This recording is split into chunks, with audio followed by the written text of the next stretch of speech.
Bismillahirrahmanirrahim. Assalamualaikum warahmatullahi wabarakatuh. Alhamdulillah, puji dan syukur senantiasa kita panjatkan pada Allah Subhanahu wa taala atas rahmat dan karunia-Nya. Juga atas izinnya kita semua pada hari ini mampu untuk hadir di masjid yang sangat kita cintai ini. Dan kita hadir sebagai bagian daripada bukti kecintaan kita kepada Allah Subhanahu wa taala. Dan Allah menyampaikan kepada kita, siapapun yang mencintai Allah, maka dia pasti akan mencintai Nabi. Siapapun yang mencintai Allah pasti akan mengikuti Nabi. Qul in kuntum tuhibbunallah fattabi'uni.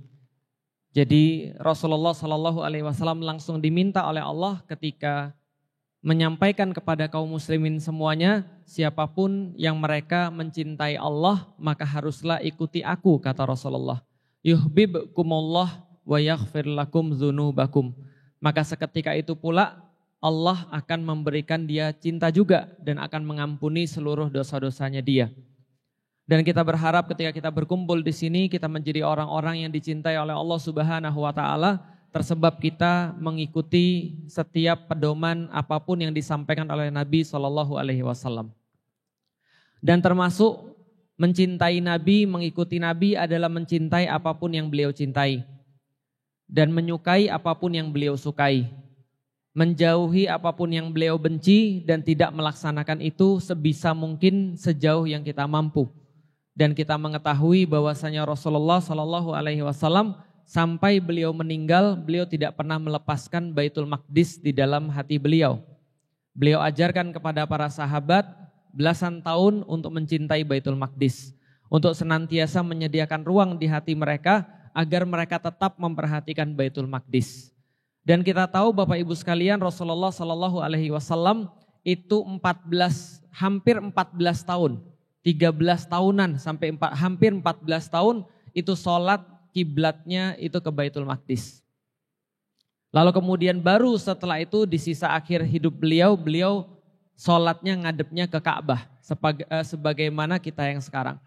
Maka ketika kita mengingat Rasulullah, kita mencintai Rasulullah, selalu pasti di dalam hati kita itu ada ruang untuk memperhatikan Masjidil Aqsa, memperhatikan Baitul Maqdis. Bukan hanya dalam kondisi ketika mereka sedang sulit pada saat ini, tapi mudah-mudahan juga ketika kondisi-kondisi sedang damai, kondisi sedang tidak ada pembantaian, kita pun tetap peduli pada mereka. Maka salat dan salam senantiasa kita curah dan limpahkan kepada baginda Nabi besar Muhammad sallallahu alaihi wasallam, manusia mulia yang senantiasa memberikan sebuah contoh bagi kita, memberikan contoh-contoh dalam kehidupan bagi kita, baik dalam berlisan maupun dalam berbuat. Dan mudah-mudahan kita semua, sebagaimana Allah kumpulkan kita pada hari ini, kita bisa berkumpul nanti di bawah panji Rasulullah Muhammad sallallahu alaihi wasallam. Alhamdulillah Ibu dan Bapak sekalian, wabil khusus Ustadz Hisham yang menemani kita pada hari ini. Alhamdulillah kita hari ini kembali untuk mengingat saudara-saudara kita yang berada di Baitul Maqdis. Di masjid ini terhitung sudah hampir 4 kali saya memberikan kajian tentang Baitul Maqdis. Saya memberikan sharing tentang Baitul Maqdis. Tapi memang pembicaraan Baitul Maqdis ini membuat kita itu memang selalu ingat kepada saudara-saudara kita yang ada di sana. Dan memang sampai hari ini juga Bapak Ibu sekalian, saya secara pribadi dan teman-teman itu merasa kalau pas saudara-saudara kita itu lagi sulit, terus kemudian kita ngomong yang lain, itu kayak kita merasa bersalah. Walaupun boleh-boleh saja sih sebenarnya, boleh-boleh saja orang-orang yang bisnis ngomongin bisnisnya, boleh-boleh saja orang yang jualan posting makanannya, namanya juga jualan. Boleh-boleh saja orang-orang misalnya yang aktivitasnya sehari-hari posting aktivitasnya sehari-hari. Boleh-boleh aja ustadz-ustadz yang kemudian memberikan kajian selain daripada Baitul Maqdis, memberikan kajian secara Baitul Maqdis. Tapi sebagai seorang mukmin ini memang urusannya sudah sampai ke hati. Dan ternyata bukan ibu-ibu sekalian saja, bukan orang-orang muslim saja. Bahkan orang-orang yang bukan muslim pun mereka mengaku bahwa tahun ini adalah tahun yang berubah daripada tahun-tahun sebelumnya. Mereka sebut the Great Awakening. Mereka sebut tahun ini adalah tahun kebangkitan besar.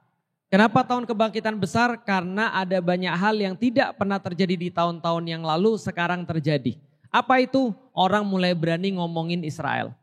Orang mulai berani ngomongin sesuatu yang bersifat fitrah. Mereka berani ngomongin anak-anak yang kemudian wafat di sana, anak-anak yang dibantai di sana. Mereka mulai berani ngomong bahwasanya yang dilakukan oleh Israel itu adalah kejahatan perang. Setelah sebelumnya orang-orang pada takut. Kenapa? Tahun-tahun yang lalu kalau Anda berani ngomongin Israel, Anda langsung dicap sebagai ekstremis. Anda langsung dicap sebagai teroris. Di Indonesia sekarang nggak bisa lagi. Di tempat-tempat yang lain itu sekarang dibuat hukumnya. Bayangin ya, orang barat yang mereka itu terserah mau jenis kelaminnya apa aja. Ya, orang Amerika yang jenis kelaminnya terserah mau apa aja. Ada yang bilang cowok tapi dia bilang saya maunya dipanggil cewek, boleh.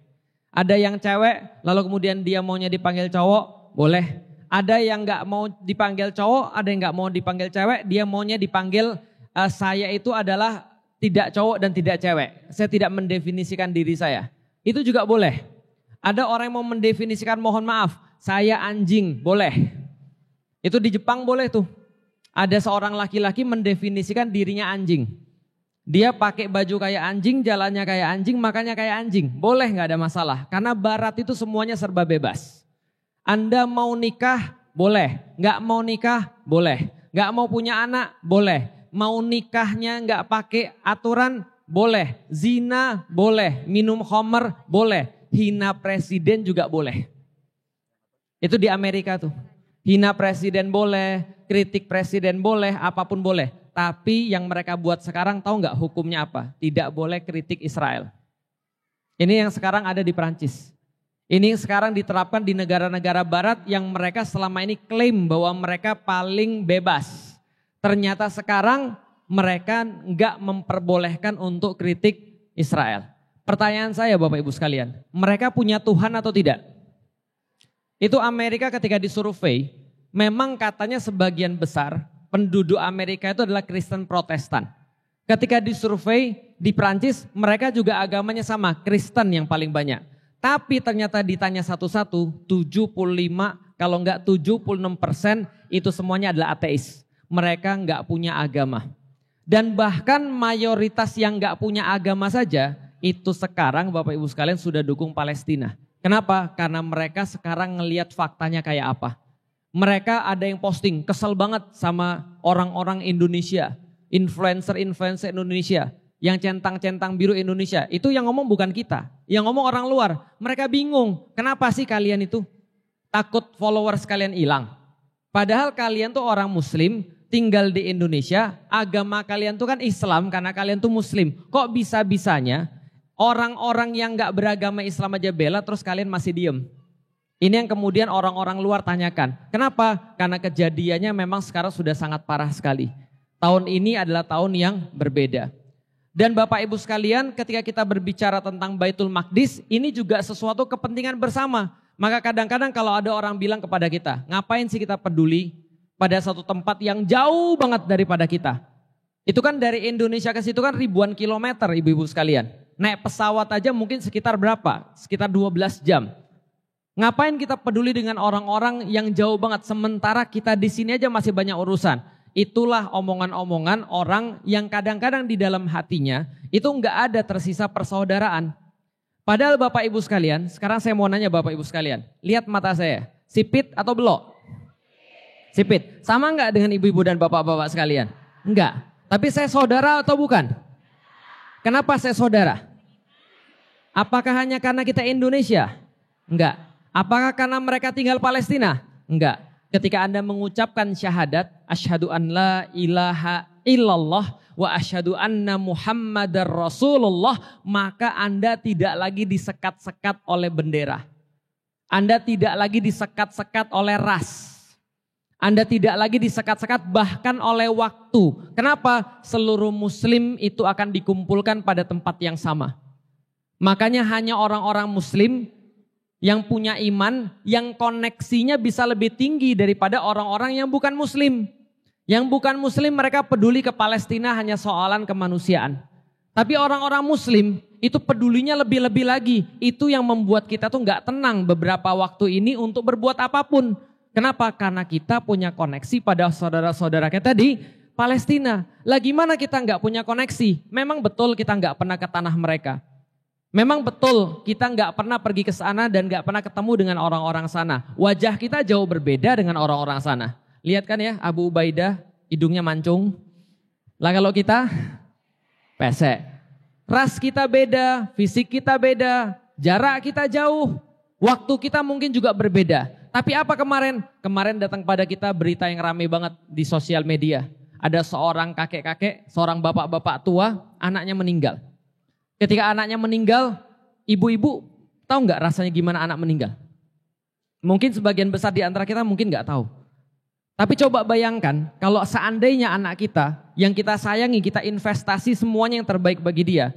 Kita kasih dia makanan yang terbaik, kita nasihatin dia, kita ajarin dia dan seterusnya. Terus kemudian anak itu meninggal, meninggalnya bukan sesuatu yang wajar, dibunuh orang Bapak Ibu sekalian. Kira-kira rasanya gimana? Kita nggak pernah tahu rasanya gimana. Tapi seorang bapak, bayangin dia sudah tua. Kalau seandainya saya jadi bapaknya, saya akan mikir begini. Nak, kalau seandainya saya boleh milih, umurmu masih muda dan saya sudah tua, saya sudah ngelihat banyak kehidupan, mendingan kamu yang hidup, saya yang mati. Betul nggak? Kalau kita boleh milih untuk anak-anak kita mau nggak nyerahin nyawa kita untuk anak kita? Mau, tapi dia harus menghadapi anaknya meninggal di depan dia, dibunuh orang. Apa kata dia? Kata dia begini, nak titip. Aduin kepada Rasulullah Sallallahu Alaihi Wasallam tentang kondisi kaum muslim pada zaman sekarang. Mereka cuma lihat tapi mereka nggak bantu. Mereka biarin tanah Nabi diinjak-injak sama penjajah.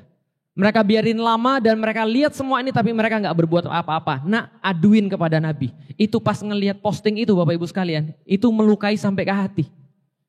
Kenapa? Karena kita tahu di yaumil qiyamah dia sama kita akan dikumpulin di depan Rasulullah.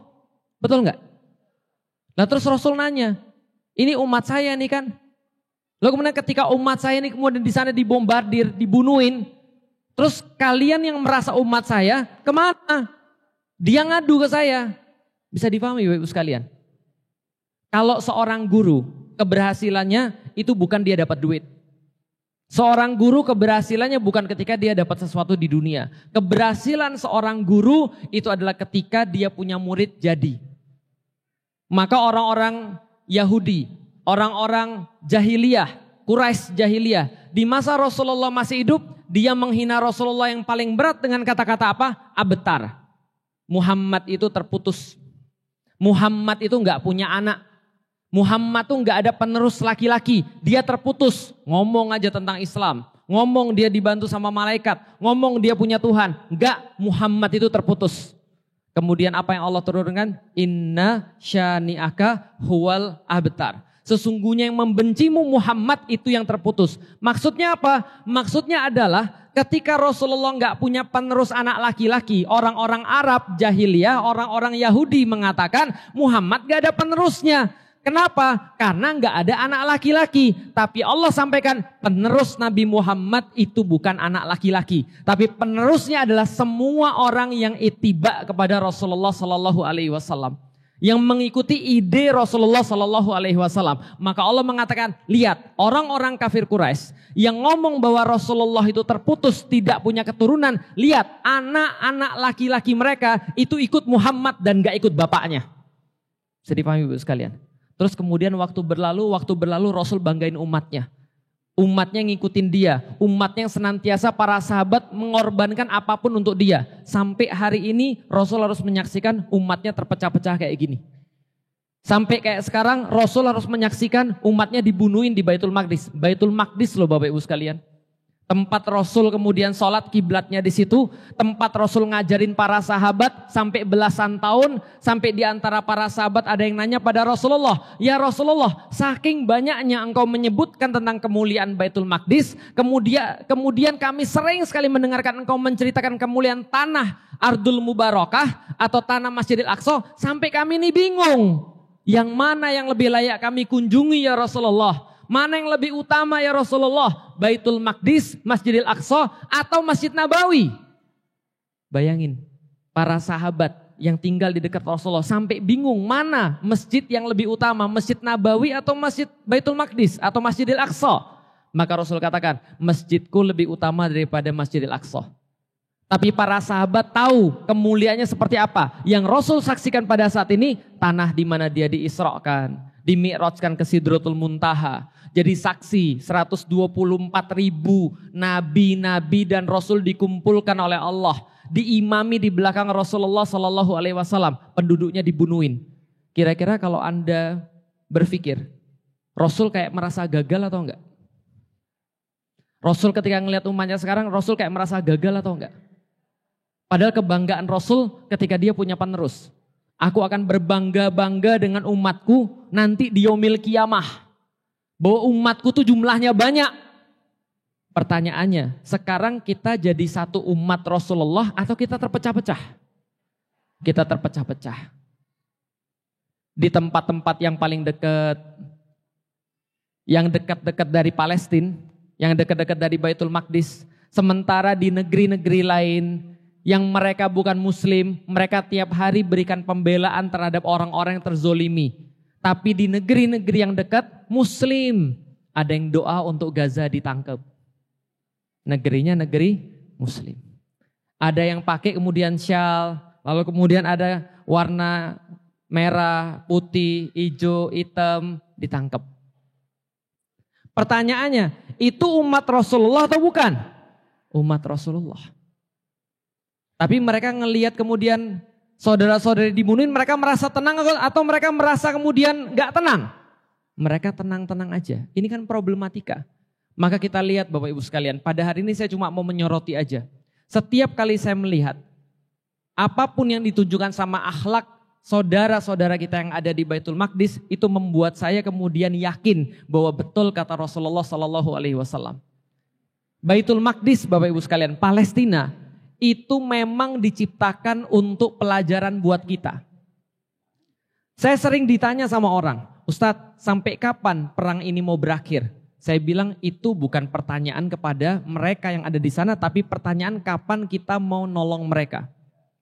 Kita lihat bahwa Bapak Ibu sekalian yang ada di Baitul Maqdis. Kenapa itu kebenaran sabda Rasulullah? Coba lihat. Ada anak kecil, perempuan, pecah kepalanya, kakinya nggak tahu ada atau nggak masih. Terus ketika dia ditanya, bagaimana keadaan kamu? Dia bilang, alhamdulillah, Allah melindungi kami. Padahal kepalanya pecah, kakinya nggak tahu ada atau tidak. Kita ngelihat lagi contoh, ada seorang anak meninggal, terkubur batu, diangkat adiknya yang laki-laki nangis. Terus kemudian mbaknya, kakaknya yang perempuan bilang, sudah cukup sedihnya, dia sudah sama Abi. Dia sudah sama Abi kita, udah nggak apa-apa. Berarti Abinya sudah nggak ada kan? Ibunya kita nggak tahu ada di mana. Tapi akhlak seperti itu yang ditunjukkan oleh orang-orang yang ada di sana. Ada orang sakit, kepalanya pecah juga. Ibunya datang, langsung dibuka, nggak ada masalah kok Bu. Kenapa? Dia nggak pengen nunjukin kelemahan di depan orang tuanya. Ini akhlak macam apa ini? Maka kemudian wajar ketika Rasulullah Shallallahu Alaihi Wasallam mengatakan kepada kita, idza fasada ahlus syam fala khairu fikum. Kalau seandainya kalian sudah melihat bahwasanya ahlus syam, termasuk ahlus syam adalah orang-orang yang ada di Baitul Maqdis terkhusus, kalau mereka sudah rusak akhlaknya, maka tidak ada akhlak yang lebih baik lagi daripada mereka. Karena kalau mereka aja udah rusak, apalagi yang lain. Kenapa? Itulah akhlak orang-orang yang dijaga oleh Allah Subhanahu wa taala. Kadang-kadang kan kita berpikir kan ya, kejadian di sana, kok kejadiannya di sana? Iya, supaya jadi pelajaran bagi kita. Karena kalau kejadiannya di Indonesia, belum tentu. Saya sering berpikir, kenapa orang-orang yang ada di sana yang dipilih untuk mendapatkan amanah? Mereka harus bertahan, mereka harus menghadapi orang-orang yang jahat, penjajah, sudah bertahan menghadapi penjajah setengah mati, diomongin lagi sama saudara-saudaranya. Paham maksudnya? Kadang-kadang kita berkumpul di sini, memperhatikan mereka, tapi ada banyak orang-orang yang juga ngomongin. Maka ketika kita lihat akhlak-akhlak mereka, pertanyaan saya adalah Bapak Ibu sekalian, kita ini ngadain pengajian setiap hari Senin. Di Bogor tadi Bu Umah cerita, benar ya Ustadz ya, banyak majelis taklim di Bogor ya Ustadz ya. Ratusan majelis taklim di Bogor, bahas tentang bagaimana akhlak, bahas tentang bagaimana iman. Mereka di sana itu dituduh nggak pernah ngaji, dituduh nggak pernah taklim. Tapi coba lihat anak-anak mereka. Saya tuh bilang, saya rela bayar berapapun punya anak kayak begini. Seorang anak perempuan pakai kerudung, ibunya bilang, makanya nak kita ini adalah hidup di bawah kasih sayang Allah. Di antara seluruh umat-umat Allah yang lain dan umat Rasul yang lain, kita yang dipilih untuk mempertahankan Baitul Maqdis. Maka saya nasihatin pada kamu nak, kalau nanti ada bom berbahagialah. Kenapa? Itu adalah undian syahid. Kalau ada bom berbahagialah, kita kan sudah siap-siap. Kita kan sudah ngafalin Quran. Apalagi yang tersisa di dunia ini, nggak ada. Maka kita siap-siap kembali pada Allah. Anaknya ngomong, iya mak tenang aja, kita nggak pernah takut. Kenapa? Ini tanah para nabi. Ini tanah para nabi, kalian boleh membatasi apapun dari kami. Anaknya bilang bahwa kalian boleh tidak kasih kami listrik. Ibu-ibu dan bapak-bapak tahu, di Israel rata-rata pemakaian per hari, per orang itu 240 liter untuk air. Satu hari rata-rata 240 liter. Rata-rata manusia air sehari satu orang itu sekitar 120 liter. Berarti Israel ngambil 2 kali lipat daripada rata-rata manusia. Tahu nggak orang-orang Gaza airnya berapa? Per hari per liter berapa? 0,7 liter per hari per orang. Kadang-kadang cuma dibagi dua botol air. Kalian boleh nggak ngasih kami listrik, dia bilang. Kalian boleh nggak ngasih kami air. Kalian boleh batasin semua daripada kami. Nggak usah bantu kami. Kenapa? Kami cukup makan dedaunan-dedaunan pohon ini. Kenapa? Pohon ini ditumbuhkan di bumi para nabi. Nggak percaya? Datang ke sini, buktiin, dia bilang. Itu yang ngomong anak kecil. Umurnya berapa? 10-12 tahun. Sementara kita didik anak kita di Bogor, ratusan majelis taklim, gitu kan ya. Kajian hampir setiap pekan, nyuruh sholatnya setengah mati. Coba, pertanyaan saya, kalau gitu yang kasihan tuh mereka atau kita yang kasihan? Kalau kita cuma nilai dari dunia, kita kasihan sama mereka. Mereka nggak bisa mandi, mereka tiap hari harus ngadepin bom, mau ke sekolah, sekolahnya hancur, mau ke rumah sakitnya tutup. Itu yang mereka hadapin, mau ketemu orang tuanya ditangkap. Kalau kita berpikir tentang perkara dunia, kita sedih. Tapi kalau kita berpikir dengan perkara akhirat, kita yang sedih dengan diri kita sendiri. Maka orang-orang wajar kalau orang-orang bilang, bukan Gaza yang meninggal, bukan Gaza yang mati, tapi seluruh dunia yang mati hatinya. Kenapa mati hatinya? Karena sudah nggak peduli lagi. Bukan Gaza yang terputus dari dunia, dunia yang terputus dari Gaza. Dunia yang terputus daripada Baitul Maqdis. Kenapa? Karena mereka terhubung dengan Allah Subhanahu wa Ta'ala. Itu ucapan-ucapan mereka tuh Masya Allah. Semuanya digabungkan pada Allah, semuanya dikoneksikan kepada Allah. Sementara kita di sini masih banyak mikir yang lain. Saya pikir mungkin gara-gara itu kita banyak fitnah. Kenapa? Karena di Indonesia kita belum terkoneksi dengan Allah, kita merasa bahwa kita bisa untuk melakukan segalanya. Kita masih mikir bahwasanya duit yang banyak itu bisa beli pendidikan yang bagus. Kita masih mikir bahwa pendidikan tinggi itu berpengaruh pada akhlak anak yang bagus. Kita lupa, banyak orang-orang sudah doktoral tapi anaknya nggak mau sholat. Kita lupa bahwa banyak orang-orang yang dikuliahin ke luar negeri pulangnya malah nentang bapak ibunya. Sekarang saya mau nanya bapak ibu sekalian. Sebagai seorang pendidik, sebagai seorang orang tua, Anda mau pilih mana? Anda mau pilih mana? Anak Anda lulus dari luar negeri tapi dia nggak ngerti agama? Atau kayak orang-orang di Baitul Maqdis itu, di Palestina. Yang sekolah aja enggak, tapi hormat pada ibu bapaknya luar biasa. Tujuan pendidikan apa sih sebenarnya? Apa tujuan pendidikan dapat gelar? Apa tujuan pendidikan itu kemudian dapat kerja yang bagus? Enggak, tujuan pendidikan itu apa? Supaya anak tuh hormat sama kita. Karena saya sudah sering bilang, kita sebagai seorang orang tua, anak kita nggak punya uang, itu kita masih bisa hidup. Anak kita nggak punya kerja, itu paling kita nahan malu diomongin tetangga, betul? Anak kita misalnya lulusan kampus biasa, paling kita kemudian santai-santai aja. Tapi kalau anak kita nentang kita kira-kira gimana? Maka coba lihat, apa yang menjadikan penduduk Baitul Maqdis seperti itu? Sederhana, setiap hari mereka ketemu dengan maut. Setiap hari mereka kenalan dengan maut, Bapak Ibu sekalian. Itu yang membuat mereka beda sama kita. Maka wajar kata Rasulullah, nanti Anda akan lihat di mana kondisi kaum muslimin seperti makanan yang diperebutkan oleh orang-orang. Kenapa ya Rasulullah? Apakah jumlah kami sedikit? Rasul katakan enggak, jumlah kalian banyak, tapi kalian kena penyakit wahan. Apa itu wahan? Hubbud dunya karahiyatul maut. Anda cinta banget dengan dunia dan ada benci dengan kematian. Sedangkan yang terjadi di Gaza, mereka ngarep-ngarep kematian. Maka sudah saya ceritain kan ya, bagaimana orang-orang Gaza memandang syahid. Mereka mengatakan begini, kami itu sudah siap-siap. Kami itu sudah ngafalin Quran. Kami sudah hormatin orang tua. Kami sudah taklim, kami sudah ngaji. Kami tuh ngarep kapan kami syahid. Kenapa? Dunia ini sulit. Sudahlah bertahan, ngelawan orang jahat, dinyinyirin sama saudara sendiri.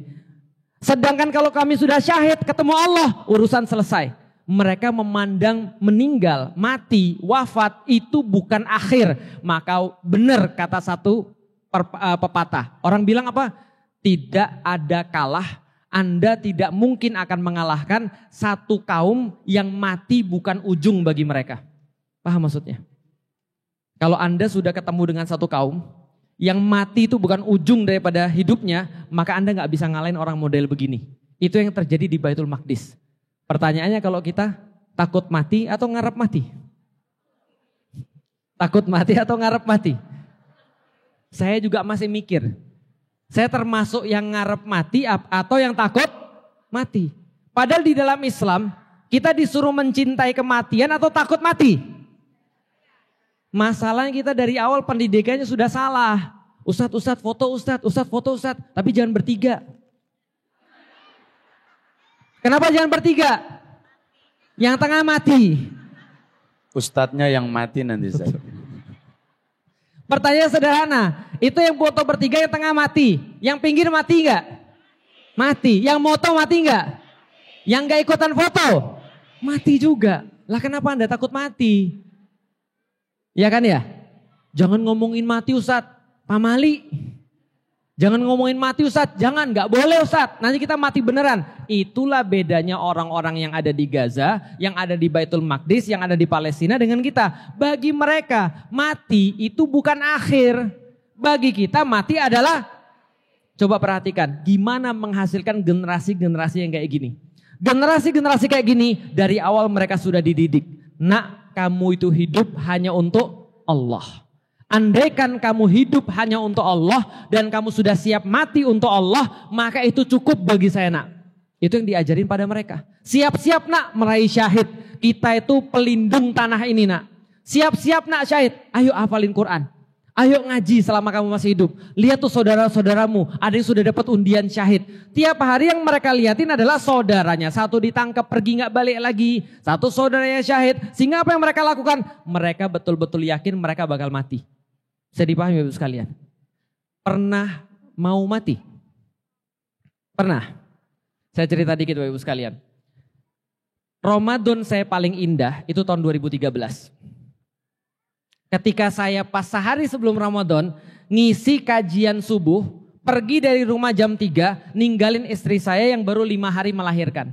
Anak ketiga. 2011 berarti. Anak ketiga baru 5 hari. Saya kemudian sholat subuh, sebelum sholat subuh jam 3 pergi naik mobil. Kecelakaan. Sehari sebelum Ramadan. Mobil kebalik, hancur berantakan, alhamdulillah saya masih hidup. Itu Ramadan yang paling berarti buat saya. 2011. Kenapa? Hampir mau mati. Tapi Ramadan berikutnya gak sebaik daripada 2011. Karena saya merasakan mati itu dekat banget. Bisa dipahami Bapak sekalian. Contoh. Kalau hari ini Anda dikasih tahu dokter, jam 6 malam mati. Atau nggak usah gitu deh, Israel bikin pengumuman, Jam 6 Masjid Al-Muntakin mau dibombardir dan sekitarnya. Kira-kira gimana? Anda kayak aneh ya? Itu di Palestina tiap hari begitu. Anda kan dibombardir jam 6, wah kemungkinan mati nih. Anda mau apa kira-kira? Ini jam 12 nih misalnya ya, 12 siang. Jam 6 udah mau mati nih. Kira-kira gimana? Gosip ke tetangga? Gak sempet lah. Lari. Kalau lari gak sempet gimana? Oh, lari kemana? Di Gaza itu ditutup semua tuh. Itu Israel kemarin itu memang luar biasa, memang ya bajigur ya. Mereka suruh orang-orang pergi ke sebelah selatan, di selatan dibombardir. Nah coba bayangin ya, jam 12 dikasih pengumuman, jam 6 Anda akan mati. Kira-kira gimana? Kalau yakin betul akan mati. Pasrahnya itu gimana? Banyakin makan, Zat. Kalau punya duit diapain? Sedekahin duitnya. Punya anak-anak diapain? Kumpulin. Nak sini nak. Ibu mau ngasih tahu kalian. Ibu sayang banget sama kalian. Maaf ya nak, sampai sekarang belum bisa ngajarin kalian dengan baik. Maaf ya nak kalau ibu ada salah, betul? Sama suami? Saya tahu kamu banyak salah sama saya. Sempet-sempetnya. Tapi saya banyak salah sama kamu. Maka saya minta maaf banget. Masih ada waktu, udah maaf-maafan sampai jam 1. Jam 1 ngapain? Sholat. Sholat taubat. Ingat kesalahan-kesalahan. Minta maaf sama Allah. Ya Allah kalau memang harus saya balik ya Allah. Mudah-mudahan balik saya paling baik. Kan gitu kan ya. Masih ada waktu, sudah zikir, istighfar sampai jam 2. Jam 2 ngapain? Zikir. Zikir udah lama sampai jam 3 lah. Ngapain lagi? Lihat ada Quran, baca. Walaupun gak ngerti artinya, gak apa-apa lah dibaca. Sampai jam 4, tinggal 2 jam lagi. Apa yang Anda lakukan? Mungkin pergi ke tetangga, minta maaf. Ya, telepon orang tua kalau orang tua masih ada. Betul kan ya? Orang kalau yakin dia mau mati, seluruh hidupnya akan diisi dengan prioritas-prioritas kebaikan yang paling besar. Ingat baik-baik, maka anak kecil yang yakin akan mati hidup 24 jam. Anak kecil di Indonesia juga hidup 24 jam. Tapi 24 jamnya orang yang yakin mau mati itu beda dengan 24 jamnya orang yang masih merasa mati masih lama. Paham maksudnya? Itu yang membuat orang tuh jadi berbeda. Coba lihat, mohon maaf. Ada ibu-ibu yang di atas 60 tahun di sini. Di atas 60 tahun. Ada ya Bu ya? Masih main WhatsApp gak Bu? Enggak ya? Oke, kalau itu jangan 60 tahun. 50 tahun ke atas. Nah, ada yang main WhatsApp? Masih. Saya tahu tuh, pasti grup-grupnya apa? Sharing dokter gitu ya. Tips-tips dan trik makanan-makanan yang memperpanjang umur gitu ya. Latihan-latihan supaya lututnya nggak keropos gitu ya. Pertanyaan saya sederhana. Kalau ibu-ibu sudah semakin tua, dia akan semakin banyak ibadah atau tidak? Maka wajar ketika Rasulullah itu nasihatin kita, ad-dunya sijnul mu'min. Sesungguhnya dunia itu kayak penjara bagi orang mukmin. Wa jannatul kafir, dan surganya bagi orang-orang kafir. Tahu nggak Bapak Ibu sekalian, kenapa orang kafir itu takut mati? Karena bagi mereka mati itu ujung. Bagi mereka mati itu akhir. Sedangkan bagi mukmin mati bukan akhir. Maka kita bisa melihat saudara-saudara kita yang ada di Palestina. Kenapa mereka begitu hebat akhlaknya dibandingkan kita? Karena mereka yakin bakal, bisa difahami Ibu sekalian. Ini yang menjadi pertanyaan kita pada hari ini. Kita kan sudah berbicara bahwasanya langkah pertama pembebasan Baitul Maqdis adalah kita belajar. Belajar dari siapa? Belajar dari semua, termasuk belajar dari penduduk Baitul Maqdis. Coba bayangkan, kalau andaikan kita kemarin mati lampu aja 12 jam, itu udah banyak sekali kesulitan hidup kita. Mereka nggak ada listrik sama sekali. Bahkan untuk rumah sakit nggak ada listrik. Mereka air dibatasin, semuanya dibatasin. Tapi kenapa mereka bisa lebih hidup daripada kita? Karena mereka yakin bakal. Pertanyaannya Bapak Ibu sekalian, kita yakin bakal mati atau enggak? Yakin. Atau mau Israel dulu datang ke sini baru Anda yakin bakal mati? Baru Anda mau untuk menghiasi setiap detik hidup Anda dengan kebaikan demi kebaikan. Untuk peduli pada orang lain. Harusnya sih tidak. Maka penderitaan saudara-saudara kita di sana Bapak Ibu sekalian, ketika kita tahu, maka pasti kita mau membantu. Tapi ketika kita mau membantu, ingat baik-baik, mereka tidak perlu bantuan kita. Tapi kita yang perlu untuk membuktikan bahwa kita masih sama-sama mereka. Bisa dipahami Bapak Ibu sekalian. Sekarang saya mau nanya Bapak Ibu sekalian ya. Lihat berapa anak-anak yang meninggal. Kemarin barusan sekolah dibom. Anak-anak sekecil ini meninggal. Banyak banget. Dan meninggal dalam kondisi ngeri. Pertanyaan saya sederhana. Besok di yaumil kiamat kita dikumpulin oleh Allah. Sama-sama semuanya. Terus kemudian dipanggil anak-anak Palestina. Anak-anak Palestina sudah meninggal, ayo sini. Terus dia ditanya sama Allah. Kalian mau minta apa? Kira-kira mereka jawab apa? Ya Allah, kami minta surga yang paling tinggi ya Allah. Terus Allah tanya, ibaratnya ya, Allah tanya, kenapa kamu minta surga yang paling tinggi? Apa yang sudah kamu lakukan sehingga kamu layak dapat surga paling tinggi? Dia bilang, ya Allah, aku lahir di Baitul Maqdis. Tanah tempat nabi-nabi pernah beraktivitas. Tanah yang engkau janjikan tempat orang-orang pada ngumpul nanti di yaumil qiyamah. Kami jaga ya Allah selama kami masih hidup.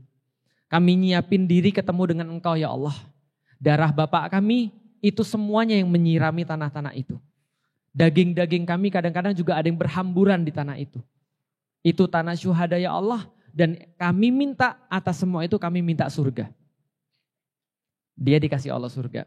Terus dipanggil Felix. Felix Shaw sini. Ya Allah. Felix Shaw mau minta apa? Sama kayak yang tadi ya Allah. Ya masa kita minta surga yang rendah? Ya Allah saya mau minta yang kayak tadi ya Allah. Terus Allah tanya. Terus kalau kamu mintanya sama, kamu ngasih apa? Terus kemudian saya diam. Pertanyaannya adalah kalau mereka mendapatkan surga Allah dengan mengorbankan apapun yang mereka miliki, berarti itu kan bukan urusan mereka lagi.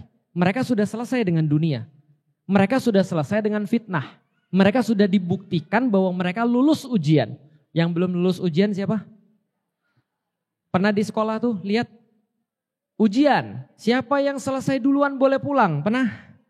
Ada orang tuh paling pinter tuh. Juara 1, juara 2, selesai dulu, terus tiba-tiba dia pulang. Anda tuh loh masih ngerjain ujian. Bisa dipahami? Berarti yang harus dibantu orang sudah keluar dari kelas, yang sudah selesai ujian, atau orang yang belum selesai ujian. Maka setidaknya kalau kita mulai memperhatikan mereka sekarang, mulai mikirin mereka sekarang, mulai ngomong tentang mereka sekarang, mulai berdonasi, memberikan apapun bagi mereka sekarang karena kita ngerti bahwa mereka saudara kita, pas pertanyaan itu datang, kamu pengen surga yang sama juga? Apa yang sudah kamu lakukan? Setidaknya kita bisa bilang, saya belum bisa apa-apa ya Allah, saya nggak pernah ke sana, saya nggak pernah berjuang di sana, saya apalagi kemudian melihat darah saya di sana. Keluarga-keluarga saya juga bukan orang-orang sana ya Allah, tapi saya sayang sama mereka ya Allah. Terus mereka bilang, iya ya Allah, dulu di dunia mereka sayang sama kami, boleh nggak mereka sama kami? Maka setidaknya keperluan kita adalah memperhatikan orang-orang yang ada di sana. Kenapa? Karena Rasul menyampaikan almar'u ma'aman ahabbah. Sesungguhnya manusia bersama dengan orang-orang yang kita cintai. Maka kita mencintai seluruh umat Rasulullah Sallallahu Alaihi Wasallam, terkhusus umat Rasulullah yang sekarang sedang menjerit dan menunggu gerakan daripada orang-orang muslim semuanya. Mudah-mudahan kajian-kajian kita menjadi bagian daripada pemersatu umat. Karena tidak ada yang bisa menyelamatkan mereka kecuali umat yang sadar bahwa mereka satu tubuh. Ketika mereka sudah satu tubuh, maka mereka akan berjuang menjadi satu. Dan yang terakhir banget saya kasih tahu Bapak Ibu sekalian. Ada seorang Perdana Menteri Israel namanya Golda Meir. Dia kemudian berkata, saya itu punya rencana membakar Masjidil Aqsa. Dan dia bilang, saya melakukannya. Dan saya nggak bisa tidur di malam itu. Kenapa? Mikir gimana seandainya 1,6 miliar orang muslim marah ketika Baitul Maqdis itu dibakar. Ternyata besok paginya dia bilang, kayaknya kita bisa melakukan yang lebih parah daripada bakar Baitul Maqdis. Paham maksudnya? Karena orang muslim gak ada yang ngomong. Karena orang muslim diem. Karena orang muslim gak peduli. Maka dia mulai dengan lebih parah sampai dengan sekarang. Artinya apa? Kapan ini selesai? Ini selesai kalau kita mau ini selesai. Tapi gak bisa ini selesai kecuali umat muslim balik lagi jadi satu kekuatan. Itu baru kemudian orang-orang Israel bakal takut. Wallahualam bishawab. Assalamualaikum warahmatullahi wabarakatuh.